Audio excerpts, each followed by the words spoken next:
turn with me in your Bibles to the book of Mark, chapter 14. There are only 16 chapters in the book of Mark, so we are almost done. We have a few short stories in 14 and in 15, and then the resurrection in 16, and then that's it. We'll continue on with the Gospel of Acts, and then on to the epistles, or a couple epistles while we're in Acts, and then maybe one general epistle and Revelation. And then we have gone through the whole arc of the story of the Bible. Pretty amazing. And it is a blessing to teach it and to be able to teach you in this way. Question, and then we're going to show a quick video. Okay? Whoa, it plays right away. Don't show it yet. Okay, pause and go back. All right. Question. I'm sorry. I should have warned you. My fault. Question. Is God sovereign? If you don't know what that word means, because that's like a $3 word, okay?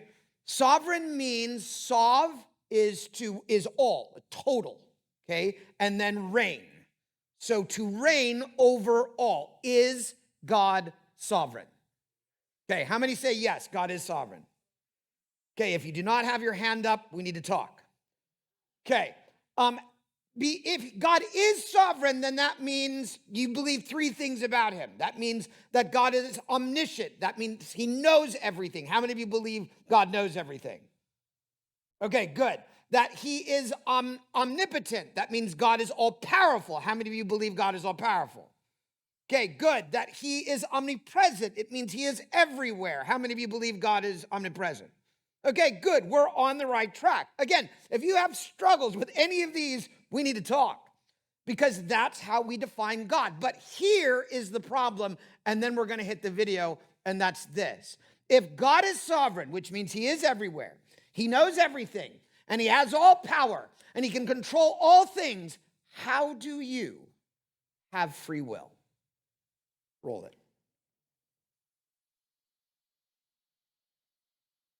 I am a scientist and an atheist, and my question is, since the Bible has been scientifically disproven as far as all the claims, through evolution, the theory of evolution, archaeology, Noah's Ark, Adam and Eve, since we know this didn't happen because of our science nowadays, my question is, how do we have, according to the Bible, how do we have free will if God is this omniscient being that knows everything about us, everything we will do, and he pretty much knows our outcome before we're even created. So he creates us knowing everything we'll do. Since we can't surprise him by our actions, we have no free will. Our choices have been predetermined, and that the act of judgment is completely immoral because he knows what we're going to do. Nothing can surprise him. That's my question. Thank you for the question. And before you go into an auditorium, if you give a sheet of paper and ask us to write 20 possible questions, that'll come. We've never heard a new one in all of these years that go by. They're pretty much the same questions. It's interesting that you began by saying, as an atheist, all of this has been disproved, and so you live with scientific materialism as your worldview. I studied under John Polkinghorne at Cambridge University. You probably know the name. One of the world's leading quantum physicists, who came to exactly the opposite conclusion you did, while being the dean at Queen's College, Cambridge, as a quantum physicist, taking the same data you did. So obviously, for a man of his intellectual ability to come to a different conclusion, one would either have to say he's totally stupid to come to that conclusion, or else his empirical basis. Please don't keep shaking your head. Let me finish so that you can come and talk afterwards. So allow us to concentrate what we're saying here. I want to read for you what David Berlinski says about the scientific naturalistic worldview. Do you know who he is? One of the world's leading physicists, who is an agnostic, borders on atheism, but took issue with Richard Dawkins's book, The God Delusion, and wrote a book called The Devil's Delusion. Here's what he said. Has anyone ever provided proof of God's inexistence? Not even close. Has quantum cosmology explained the emergence of the universe or why it is here? Not even close. Have the sciences explained why our universe seems to be fine-tuned to allow for the existence of life? Not even close. This is Berlinski talking. Are physicists and biologists willing to believe in anything as long as it is not religious thought? Close enough. Has rationalism and moral thought provided us with an understanding of what is good, what is right, and what is moral? Not close enough. Has secularism in the terrible 20th century been a force for good? Not even close to being close.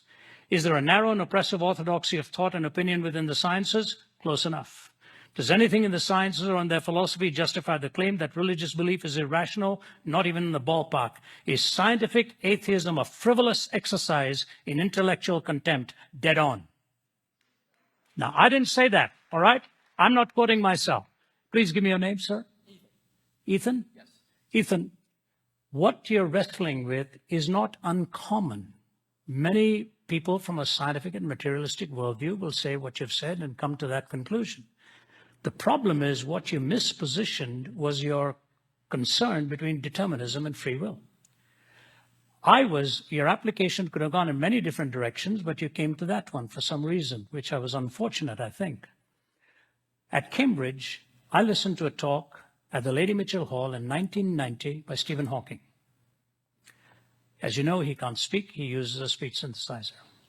His whole talk was on determinism and freedom. And you know what he concluded? That the tragedy with scientific materialism, if we take its assumptions, is that we are not free, we are totally determined. That was the world's leading physicist at that time saying, the very thing you're asking of the Christian faith, he pinned on your backs as scientific materialists.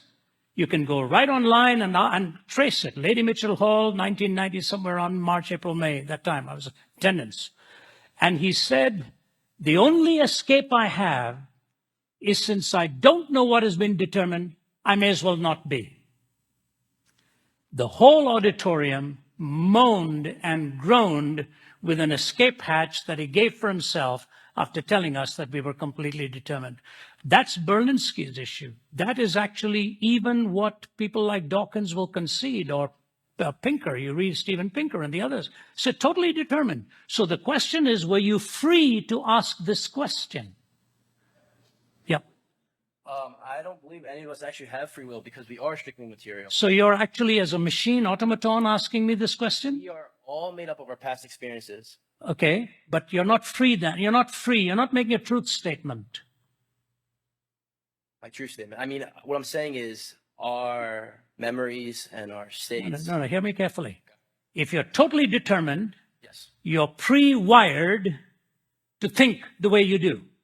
Nature versus nurture. Yes. Sorry? Nature versus nurture. Nature versus nurture. Yes. Regardless, the nurture may provide a different environment, but the nature is you're hardwired to come out with a certain conclusion. Out of flux, nothing but flux. You know, what you put into the computer, ultimately is going to come out. But you have to ask yourself, are you making a truth claim? If you are making a truth claim, you're rising above the bondage of total subjectivity. And the moment you claim a truth claim, you're violating determinism. And so I just leave you with that. And let's meet afterwards. Hey, Ethan, we want to chat with you. You know, you're the kind of guy we come here for. So afterwards, you come here and we'll chat with you. Come here, give me a shake hand. Blessed one. Thanks, buddy. Thank you. That's an interesting discussion. It's something that's very important, and why I chose to begin with this. We are living in, especially with a lot of young people that attend our church, we are living in an age in which you have science and materialism that's making certain claims upon Christianity that are actually problems with their worldview. What do I mean by that? The man got up and said, because God is omniscient, that's what we talked about, right? Because God is omnipotent, that's what we talked about. Because God is omnipresent, that's what we talked about. Because God is in control of all things, that's what we talked about. How can free will exist? Because God's already in control. So how then can God make us responsible for our choices if everything is ultimately controlled by God? They want to say that because they want us to go, oh, well, wait a minute, maybe God shouldn't hold us responsible. Maybe, therefore, there isn't a God to hold us responsible. But the problem is actually in their own camp, because it's this. If there is no God, there is no intelligence behind creation, then what I am saying right now is all part of my brain's wiring. You can't trust any of it.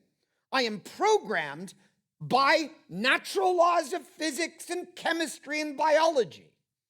My brain is going to say the things that my brain is programmed to say. I have no real control over it. I have no actual free will. I am just a very, very complex robot, just with chemicals and those chemicals producing electrical charges, and those electrical charges producing other chemicals that release in random, to our knowledge, random functions all over my brain will produce the result that you are going to hear right now. How could you trust it?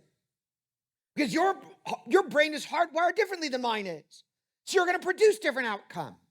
And your outcomes are determined by your brain chemistry, and my outcomes are produced by my brain chemistry. So how then can we be responsible for anything? But if that's true, that means there's no right or wrong. If that's true, that means there's no truth, no untruth. Everything is just a very complex mechanism that stretches throughout the known universe.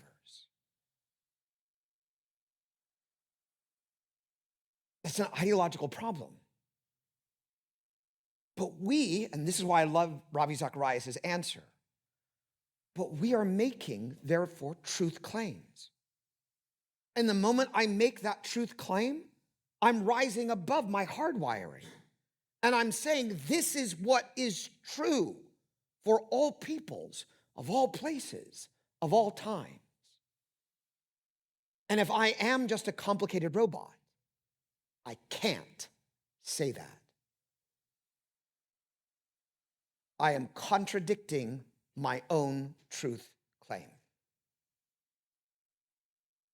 which means it's either not true or I'm not a robot. But then how then do we answer his question theologically? Ravi Zacharias does a great job in order to be able to say, wait a minute, the problem is actually in your camp. But just to say that they are predetermined, if they're materialists, if they're naturalists, doesn't necessarily help the believer, right? Because we still have that fundamental problem. You still make choices. At least you think you make choices. But God is still in control, and we know he's in control. So how does he, being in control of all things, allow for our free will to happen in such a way that allows us to be held responsible for the sins that we commit, even though God never loses control? Today's story is going to give us some hints in how to answer that question as we look at one of the most challenging aspects of Mark, the betrayal of Jesus by Judas. So with me in your Bibles, turn to the book of Mark, chapter 14, verse 10. The book of Mark, chapter 14, verse 10, we're going to read all the way through to verse 21. A very, very important set of stories that are actually, you have Judas bookending the middle story, which means that whoever intended, well, as Mark intended to write this, he intended to say it in this way to tie all of it together. Let's take a look. Mark chapter 14, verse 10. Then Judas Iscariot, who was one of the 12, went to the chief priests in order to betray him to them. And when they heard it, they were glad and promised to give him money. And he, meaning Judas, sought an opportunity to betray him. And on the first day of unleavened bread, when they sacrificed the Passover lamb, his disciples said to him, "Where will you have us go to prepare you to eat the Passover?" And he sent two of his disciples, and he said to them, "Go into the city, and a man carrying a jar of water will meet you. Follow him. And wherever he enters, say to the master of the house, 'The teacher says, where is my guest room, where I may eat the Passover with my disciples?' And he will show you a large upper room, furnished and ready. There, prepare for us." And the disciples set out, and they went into the city, and they found it just as he had told them, and they prepared the Passover. And when it was evening, he came with the 12, and they were reclining at the table and eating. And Jesus said, truly, I say to you, one of you will betray me. One who is eating with me. They began to be sorrowful, and they said to him one after another, is it I? Is it I? Is it I? For he said to them, it is one of the 12, one who is dipping bread into the dish with me. For the Son of Man goes as it is written of him. But woe to the man by whom the Son of Man is betrayed. It would have been better for that man if he had not been born. It indeed would have been better if Judas was never born. But he was, and he made a choice. But God knew he was going to make the choice. God set the stage so he could make the choice. And how was Judas responsible for that choice? The same answer to the question of Judas is the same answer to the question for us all.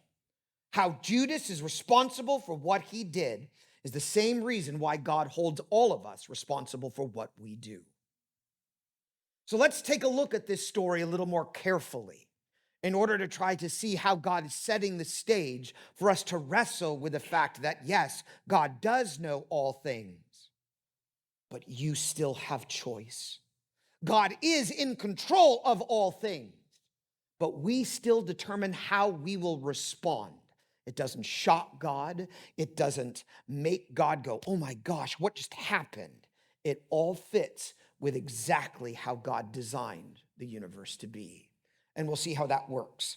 It is important to start out with the fact that Judas himself went by himself in order to betray Jesus before anything had ever happened. This is the first part of this story. Judas on his own is going to the Pharisees, to the Sadducees, to the Sanhedrin, and saying to them, hey, I know you guys want to kill Jesus. I know you're looking for a way to get him when he is not in the crowd so that no one will be able to stand up against your arrest. You can quickly try him, have him executed by the Romans, or at least that's what he knows they're probably plotting. I can get you that. I can get you Jesus. And they were like, oh, yeah. This is what they needed, the inside man who could lead them to Jesus quickly, quietly, efficiently. And they were so overjoyed to hear what Judas said, they promised him, we will pay you. We will pay you for this. And we know, not from the book of Mark, but from other gospels, that they offered him 30 pieces of silver. 30 pieces was what you would pay for an adult slave. Judas was selling Jesus for slave wages. He said, sure, I'll get you Jesus, and then he leaves. Now, the story breaks, and it breaks into this interesting other, what we think is a side story, but notice the connection between the two. The story breaks and goes and talks about the disciples. But before we get into that, I want to ask you a question. Why is Judas doing this now? Think about that. Judas had spent 3 years with Jesus. 3 whole years. He had listened to him. He had walked with him. He had eaten with him. He had watched miracles after miracles. Jesus calming the sea. Jesus raising the dead. Jesus going into all of Jerusalem with all of the people crying out. He had witnessed it all. Yet he has the gall to say, I'll take you to him so that you can do with Jesus as he pleases. Why? Why now? The problem is the Bible never gives us a sufficient answer. We don't know. And a lot of people has wrestled with this question. I have wrestled with this question. And I have a theory that I think explains everything. But before I explain my theory, I want to say this. Anytime we take a Bible character that the Bible itself doesn't explicitly help us understand what the motivations of that character is, we're doing something called attribution. Okay? An attribution is where we're assigning motivation to something. We do this all the time, but we usually do it subconsciously. You ever had someone do something and you thought in your own mind, why'd they do that? And then you began to theorize why you might do that in that situation and then apply whatever theory you think makes the most sense to them, right? We do that all the time. Wives do it to their husbands, husbands do it to their wives, parents do it to their children, children do it to their parents, we do it to one another. It's just a way in which we develop our perspective about the world around us. But it's very easy to get wrong because I do not know your heart, you do not know mine, and so we are often more complicated than what we see on the surface. So there's no direct biblical interpretation, which means the theories that I'm going to share with you and my own theory could very easily be wrong. And I would not lose an ounce of sleep over it. But I do often like to wrestle with the question, why? Here are some common theories. The one that I heard the most while I was growing up is Judas is greedy. He wants money. And the reason why we get that is we see a couple times in Scripture where Judas seems to care about money. What is one of those times? Well, remember, we just talked about that alabaster jar.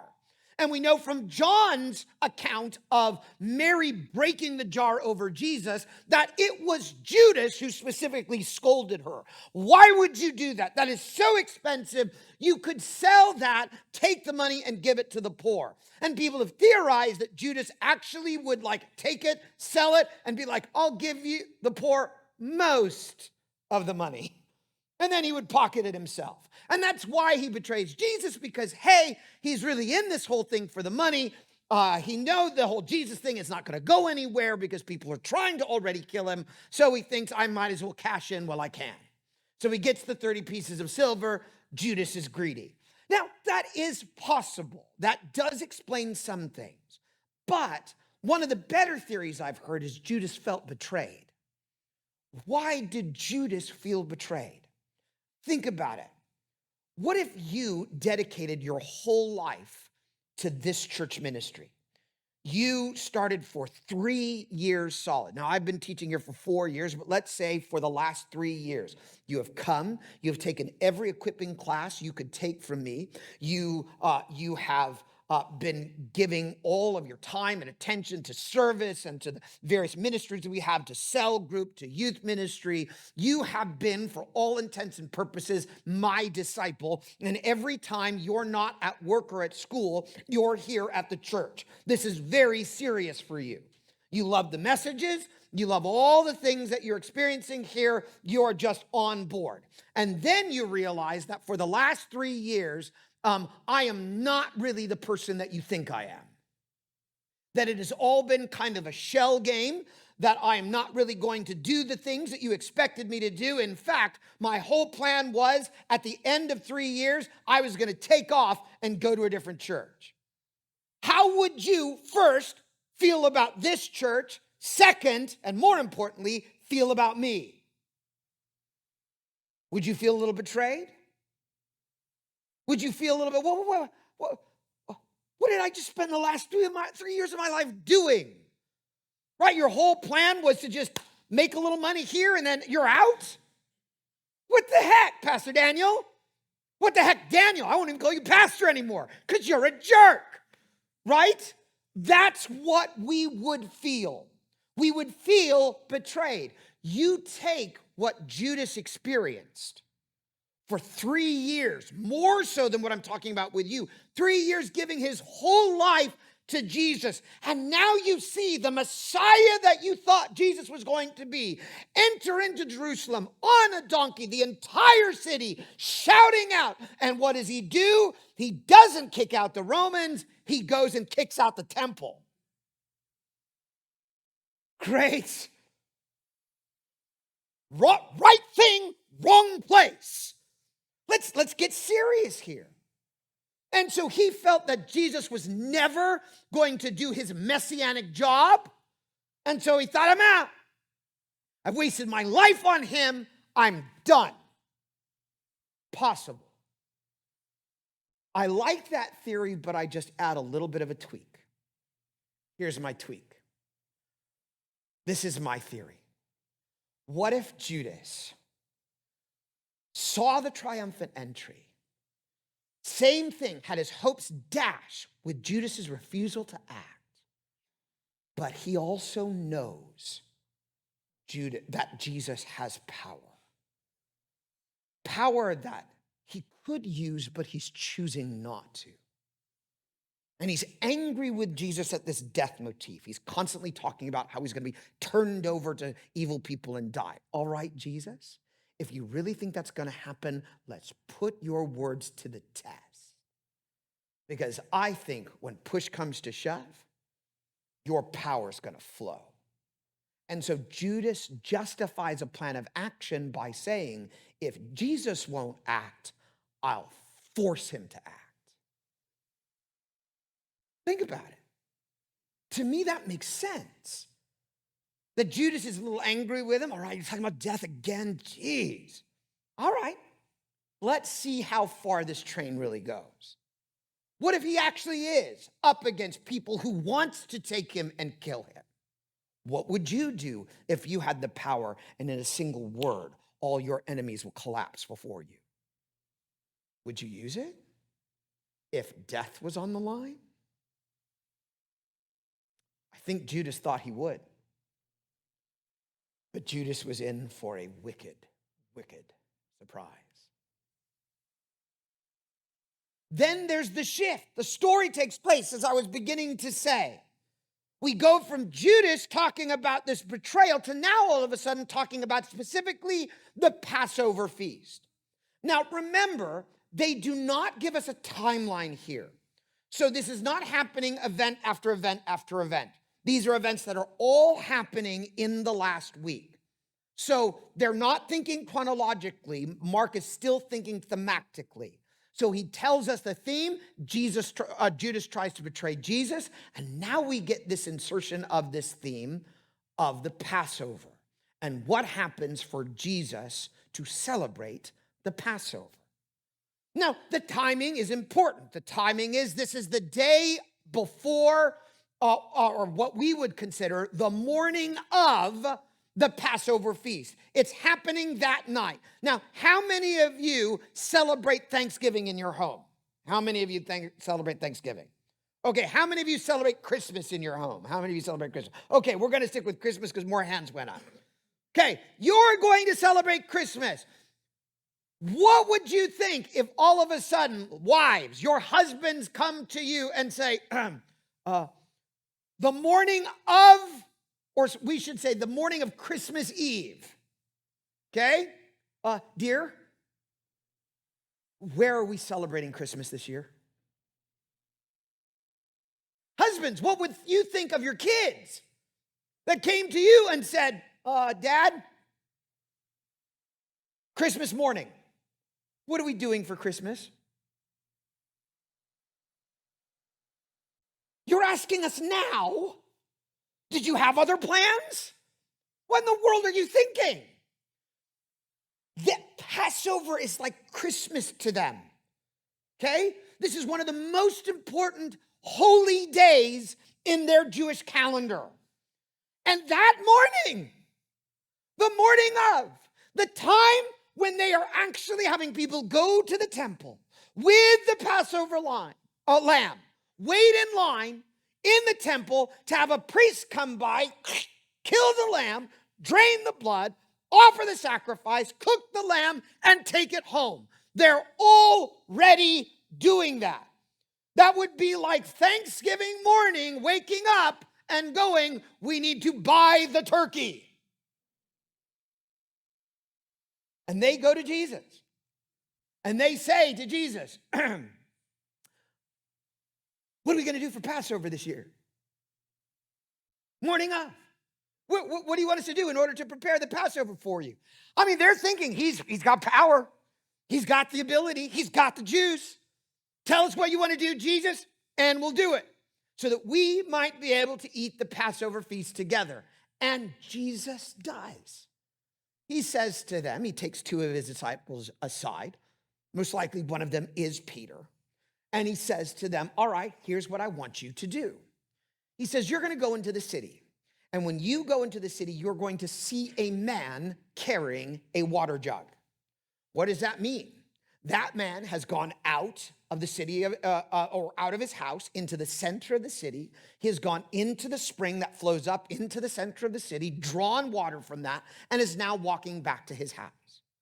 When you get into the city, which is most likely from their northern gate, you're going to see this man walking back to his house. You will follow him. And then when he gets to that house, you're going to find out where he dwells. You're not going to talk to the man with the jar. You're going to ask for the owner of the house. And then you're going to say to the owner of that house, where's your dwelling place? Where's your extra room? So that my boss, so that my teacher, Jesus, can come and celebrate the Passover here tonight. And Jesus goes on to say, you're going to find this man, will say, sure, come with me.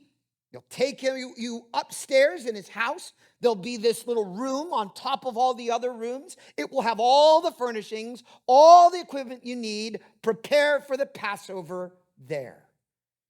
Think about what Jesus just did. He just told them, step by step, piece by piece, this is how we get our room for the night. How can he do that? Because Jesus is in complete control. He knows by the time the disciples reach Jerusalem, that man with the water jug is going to pass by. He knows by the time that water jug passes by, the disciples will be able to follow him. He knows that's not the guy who owns the house. He can't say squat, so don't talk to him. Just follow him. And then he'll take you to the master of the house, and the master of the house will give you permission because he already has a room. He has a room in Jerusalem. He has a room in Jerusalem that has not yet been purchased in order to be able to celebrate the Passover. That's the spot. We're the answer to his prayer. He's the answer to ours. It's all set up. It's all predetermined. Again, I ask, does God know everything? Yes. And because Jesus is God, does Jesus know everything? Certainly has access to all the knowledge. So is there anything that we can do that God does not know about? Can we hide a sin? Can we act in any way that God cannot see, that is not aware of, and has already not understood the decision that we have made far before we have ever made it? Is there anything that surprises our God? So how can I be responsible?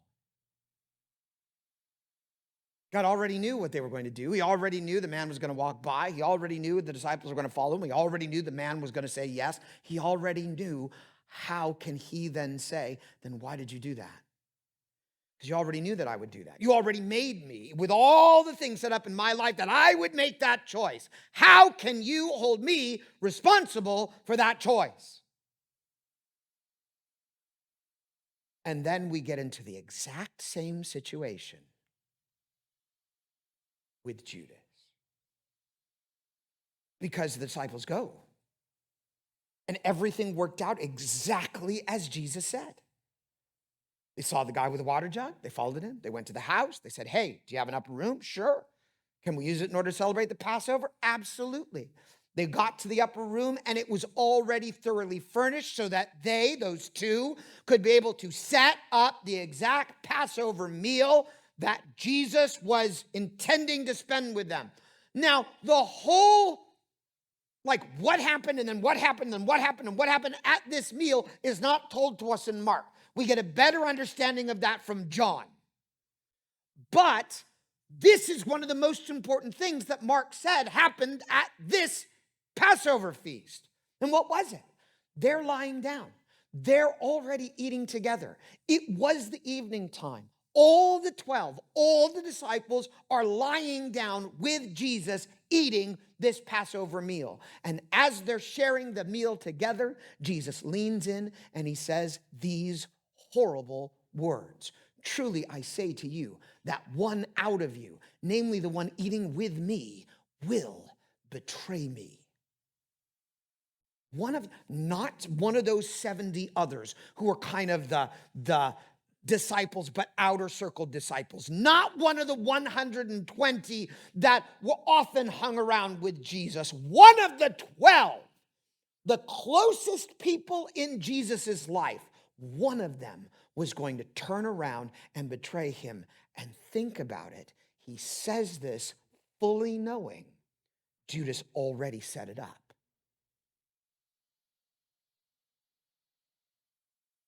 Every disciple is saying, is it me?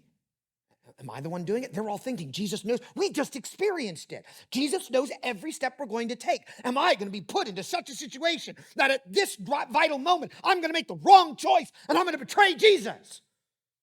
That's what every disciple is thinking except for Judas. Because what would Judas be thinking since he already got the silver? Since he already has turned Jesus over and set up exactly what is going to happen. What is Judas thinking? Yes, I heard some of you whisper it. How does he know? How did he find out? I was so good at covering my tracks. How does he already know? Because the same power that you're trying to push into action is the same power that lets him know everything we're doing. And it's the same power that he uses to say, I already know what you're doing, and it's not going to work out the way you think it will. Because every disciple is questioning themselves, except for the one who has already made the betrayal. Judas planned it, and Jesus knew it. Jesus knew what the plan was. Jesus knew that it was a fulfillment of everything that he had said. Then is Judas really responsible since Jesus already knew it? Is it I, Jesus? Is it me? Am I going to do this horrible thing? Tell us. Who's the one put into this position? Jesus doesn't tell them. He hints about it. Oh, it's the one who dips his bread into my dip, into my bowl, and eats with me. I don't know if you've ever, well, you guys all know. You guys all do this in the Chinese culture. It's very much integrated into your society. In Western culture, when we go to restaurants, we all sit down, and I will say something like, I want the, and I'll order what I want. And then my kids will say, but I want the, and they will order what they want. And then the only person that doesn't do that is my wife. And my wife will be like, oh, but I want the, and then she'll say, well, what if? And then she'll begin to think, I want like three things. If you get this, and I get this, and then you get that, then I can have a little of yours, and you can have a little of mine, and I can have a little of that one, you can have a little, and we share the food. Because like in Asian culture, in Chinese culture, it's not individualistic, we share. That's why when you go to a Chinese restaurant with everyone, right, you have that circle thing on the table. And when you're eating from that circle thing, everybody's spinning it and grabbing this and spinning it around and grabbing that. And I'm grabbing this and drinking and eating. And you're grabbing over here. And we're all changing and trying to be polite. But we're hungry. So we're also concentrated on the food. When is that thing coming around again? Right? That's what we do. That's how we function. This is that kind of Asian meal. They're not eating and just looking at their own plates. They're grabbing this. They're taking a little bit of the bread and grabbing a little bit of the lamb and a little bit of the herbs and dipping it together into the sauce and eating it. So when he says this, oh, it's the guy who dips in my bowl. You probably had 3 or 4 people around him that are dipping into that same bowl. And nobody is going to be able to keep track of it to understand who and why is really doing this with a malicious intent to betray Jesus. So what he gives them is a clue that for them it's worthless. I'm probably the one that dipped into the bowl. Goodness gracious. Yeah. Did you dip in? You probably did too. You're sitting right next to him. Even if you didn't intend to, you probably just reached over. Have you ever grabbed the wrong cup at a meal? Same thing you can do here. But then he says this. The Son of Man departs just as it is written. Everything that happens is exactly according to prophecy. But on the other hand, as everything is planned out for me, and I know what I'm going to do, and I'm going to do it, woe to the man that is going to betray the Son of Man, the man who's going to do this. Woe to him, because it's better if that man were never born. Well, if it's better that Judas was never born, why then was he born? Why was he allowed to choose? Why was he allowed to choose this horrible thing that Jesus already knew he was going to choose? Is it right that God could then look upon such a one and say, he is guilty? He deserves eternal separation from me. Well, if Jesus can't do that with Judas, then how can God do that with anyone? How can we be responsible? Because God is sovereign. How can we be responsible? And why, if we are not responsible, is Jesus ahead of time telling everyone exactly what's going to happen? Just as he did with the upper room. Why, if everything is determined, is he letting people know? It's like those horrible prophecies in Greek. Do you remember one of the worst books I ever read was Oedipus Rex? Right? And if you do not know the story about Oedipus Rex, consider yourself blessed. You are now cursed. I'm going to tell it to you right now. Oedipus Rex's father was told when Oedipus was born that he was going to grow up, murder his father, and marry his mother. Okay? And the father's like, oh no, we can't have that. So he orders someone to take Oedipus into the wilderness and kill him. And so the guy does. He goes into the wilderness with the intent on killing Oedipus. He decides, I can't kill this poor baby. This baby hasn't done anything wrong. So he decides, you know what I'll do? I'll do something to his leg. I'll break his foot when he's young, or pierce his foot when he's young. And so he won't be able to walk, and he won't be able to escape. And lo and behold, some animals are going to come by, and they're going to eat him, and I won't be responsible because I didn't kill him. I just made it so that nature could. So he did that to Oedipus Rex, and he left. And then someone comes by and sees the boy and rescues him and takes him to another city.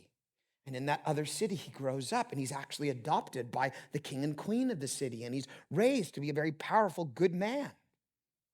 And then he goes to the oracle at Delphi, and the oracle at Delphi says the same prophecy. You will murder your father and marry your mother. And he's like, I don't want to do that. He didn't know he was adopted.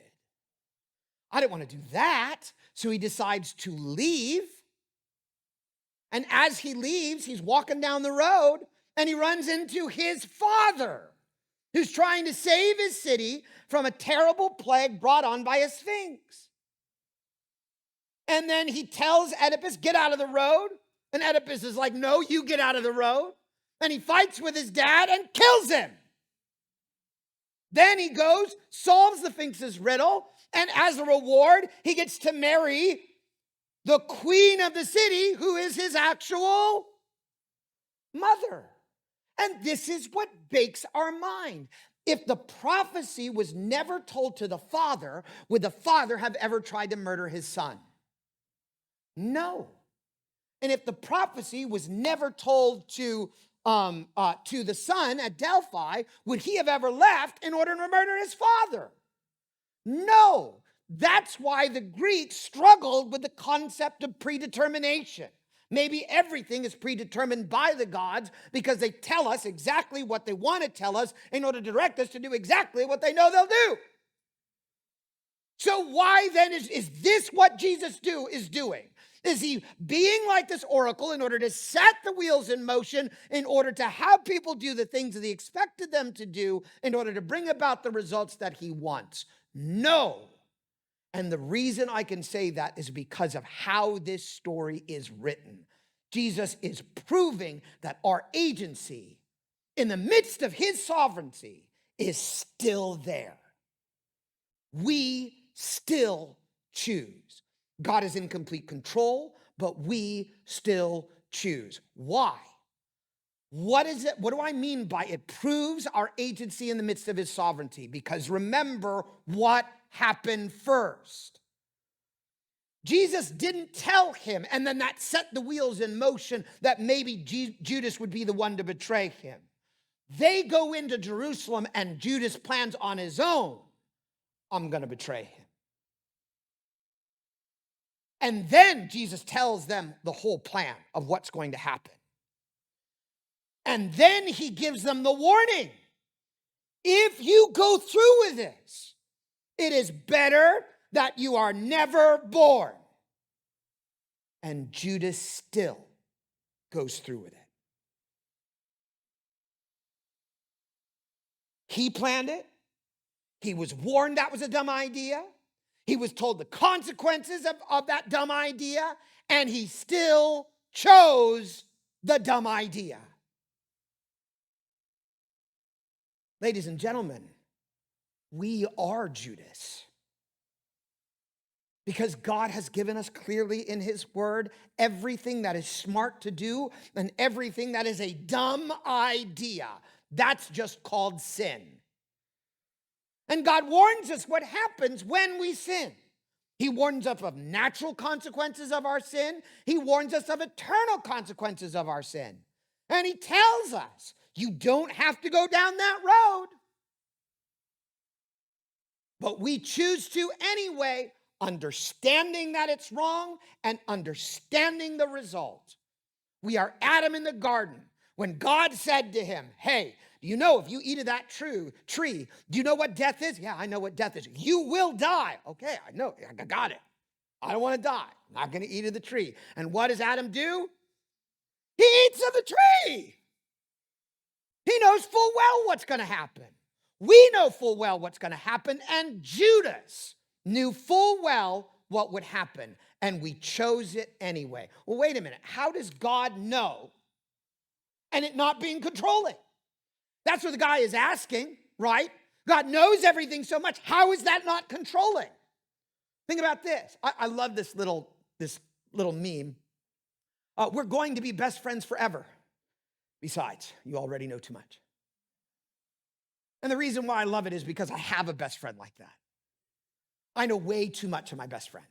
He knows way too much of me. So we're stuck as best friends. I'm never going to betray him because he knows where all my bodies are buried. He has all the goods on me. He knows all the crap I've done. He knows all the mistakes that I've made. I haven't hidden anything from him. We're best friends. But I know my best friend because we have been best friends since 4 years old. I know almost everything about my best friend. I know that when we walk into a McDonald's together, I know what he's going to order. I know it. I know it because I've seen him make the same order 100 times. I've seen him make the whole order 1,000 times. We have been best friends for so long and hung out together so often that when I was married to my wife, he and I both worked for Biola University for a number of years together, and we would still have lunch all the time. We'd still talk about the same stories all the time that we grew up with. We still shared all the same experiences that my wife finally took one look at me as I shared the events of what happened in one of our lunches, and she said, "Why didn't you marry him?" That's how much we're best friends. And so I know that when we go to a Del Taco or a McDonald's, this is his order. This always is his order. 2 hamburgers, completely plain, no ketchup, no mustard, no cheese, no pickles, no onions, totally plain with salt and pepper. That's what he likes. That's how he eats his hamburger. And every time he eats his hamburger, he'll take the salt packets that they give him and the pepper packets, and he'll dump on a whole bunch of salt and pepper onto that hamburger. And I will always say, would you like some burger with your salt and pepper? And then he puts it together and he smashes it down and he eats it. I know his order so well that sometimes when I've gotten to a restaurant earlier, I have ordered for him. And so when he arrives, his food is already there, just as plain as ever. I know that about my best friend, but did I control his order? I know exactly what he's going to do and how he's going to respond, but am I controlling him? No. I'm not manipulating him, though I know him like the back of my own hand. I just have known him for so long. And it's because of the in-depth knowledge that Jesus has from the beginning of creation to the end of the creation, that he knows everything that we're going to do, every move that we're going to make before we make them.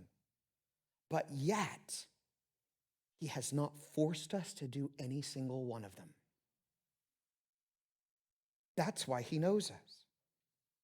But then you might say, but you're not in control of your best friend, and God is in control of everything. How then does he allow our free will when we could choose to not do what he wants? How can he still be in control? Because his will is that powerful. How is God sovereign if he allows us freedom of choice? Because for us and for him, it's kind of like a speck of dust trying to stop a great and mighty river. We are the speck of dust. Can you imagine being dropped from the sky into the river, which is the will of God, and saying as a speck, I shall stop you? Do you think you're going to stop the will of God? No, it's going to go around you. It's going to go over you. It's going to even go under you. You can't do jack. The only thing you can do is stubbornly try to stand there and force a minuscule amount of water back for a mere second compared to the life of the river. But you won't accomplish anything. Think you might, but the river is going to go on with or without you. And it is the wise who realize, what am I doing? I can't stop the river. I can't fight against the will of God. That's foolishness. I might as well just go with the flow. And you ride that river. And you let God's will take you to wherever he wants you to go. And all along the way, you might be able to grab some other pieces of dust and say, hey, let's go this way. It's a lot easier. Trust me. And that river will take you to a glorious place where your mere dust will be changed to pure gold. You will see miracles within the flow of that river. You will experience wonders beyond wonders if you agree to follow it, versus the one who says, no, I can stop this, I swear. You can't, you won't, and the result of such a person is eternal damnation. Because ultimately, that river will wash everything away, you included. And you'll either end up in eternity separated from the very wonders of the river that you could have enjoyed,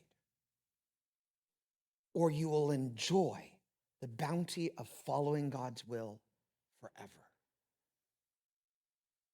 It's your choice. But no matter what you do, that river won't change.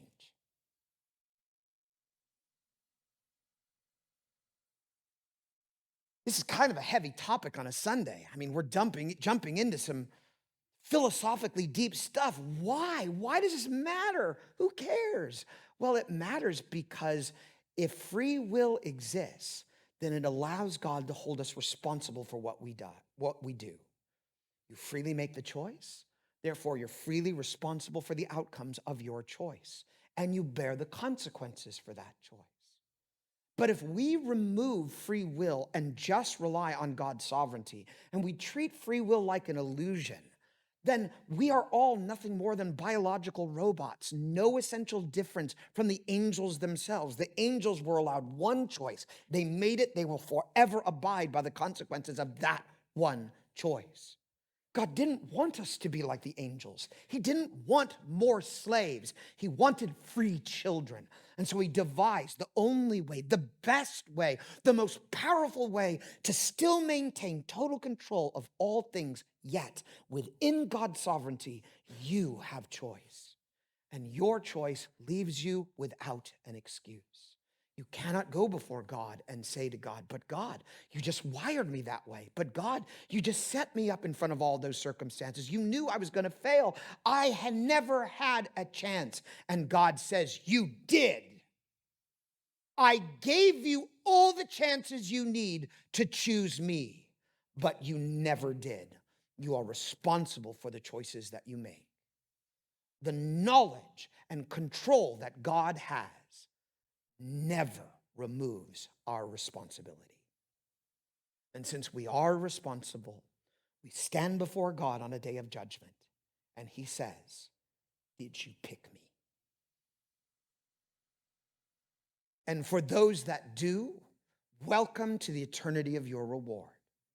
And for those that don't, welcome to eternal separation from him. You didn't choose him. God will never force his choice upon you. So how is Judas responsible for betraying Jesus if he's sovereign and if he knew every move that Judas would make beforehand? Because Judas chose to betray Jesus even after the warning. So how then are we responsible for our actions if, again, the same sovereign God knew them before creation? We are responsible because we have chosen to betray Jesus even after the Bible's warnings. So what's your choice, church? Is it going to be to choose life and to follow God? To be the few who pick the narrow way, who go with the flow of the river and allow what God is going to do to happen in your life? Or will you decide, like me at times, that I'm going to betray Jesus and I'm going to fall into sin because I want to try to stop the river, because I want my way? I have betrayed Jesus. So have you. Let's pray.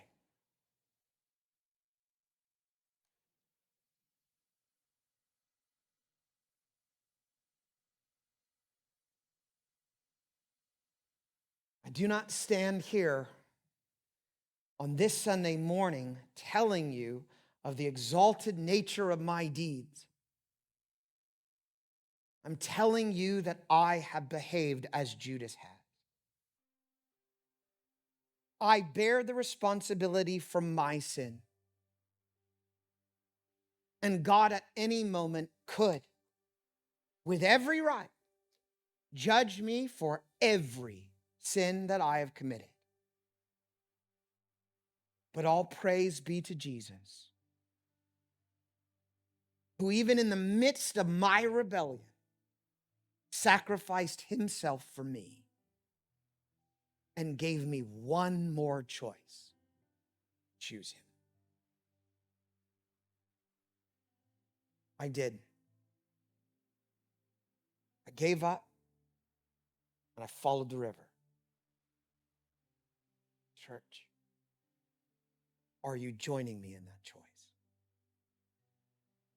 It ultimately is up to you, because this morning you have been warned. Lord, I pray that every soul here actively and regularly makes the choice. We're not going to stop. We're not going to try to stand against you, Lord, you Almighty God. But we're going to give up. We're going to surrender to you, to all your power and all your sovereignty. We're going to choose to make the best choices with our life that we can and to be obedient to you because we know we've been warned the result. If we choose to forever disobey you, then the consequences of our choices will be that it would have been better we were never born. But you've allowed us to be born. You've allowed us to be here. You've allowed us to understand your warnings, and you're allowing us to choose. So, Lord, I pray, let every soul here choose you. In Jesus' name I pray. Amen.